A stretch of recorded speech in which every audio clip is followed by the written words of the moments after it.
नमस्कार, मी गजानन नंदरे. आपण जे पाहतो हे मायभूमी चॅनल. पाहूया बातमीपत्रात त्या बातमीचा विस्तार. खामगाव इथं भुयारी मार्ग बंद पडल्यामुळे अनेक पक्षांनी अनेक कार्यकर्त्यांनी निवेदन दिले होती, उपोषण धरले होते. पण शरदचंद्र राष्ट्रवादी पक्षाने त्याची मागणी घातली, निवेदन दिले. अखेर त्याच्या मागणीला यश आले आहे. पण हा विजय राष्ट्रवादीचा नसून खामगाव नागरिकांचा आहे, असं यावेळी या बुलढाणा जिल्ह्याचे उपाध्यक्ष डॉक्टर संतोष तायडे बोलत होते.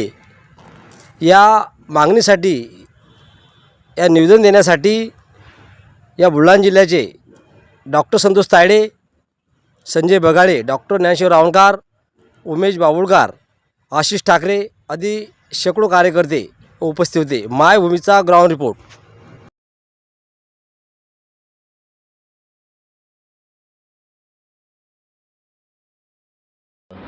आता काम सुरू झालेलं आहे, या संदर्भात काय सांगाल तुम्ही? आम्ही माननीय आदरणीय श्री शरदचंद्र पवार साहेबांच्या सोबत काम करत आहोत. राष्ट्रवादी शरदचंद्र पवार पक्षाचा मी जिल्हा उपाध्यक्ष आहे. आमच्यासोबत तालुका अध्यक्ष संजय बगाडे देखील होते, डॉक्टर रावणकर साहेब होते. त्याचबरोबर बरेचसे कार्यकर्ते आमच्यासोबत तिथे आंदोलनामध्ये सामील झाले होते. 22 सप्टेंबर 2025 रोजी आम्ही आंदोलनाचा इशारा दिला होता आणि आंदोलन आम्ही सक्सेसही केलं. आणि काय झालं, ते आंदोलन झाल्यानंतर बऱ्याचशा वर्तमानपत्रामध्ये दखल घेतली गेली. काही न्यूज चॅनेलला, इलेक्ट्रॉनिक मीडियाने ते आमचं आंदोलन उचलून धरलं.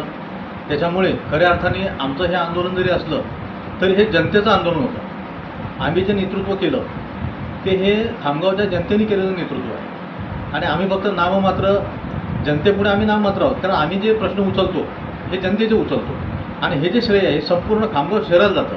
हे फक्त राष्ट्रवादी काँग्रेस पक्षाला नाही, तर हे श्रेय आहे हे खामगावच्या प्रत्येक नागरिकाचं श्रेय आहे.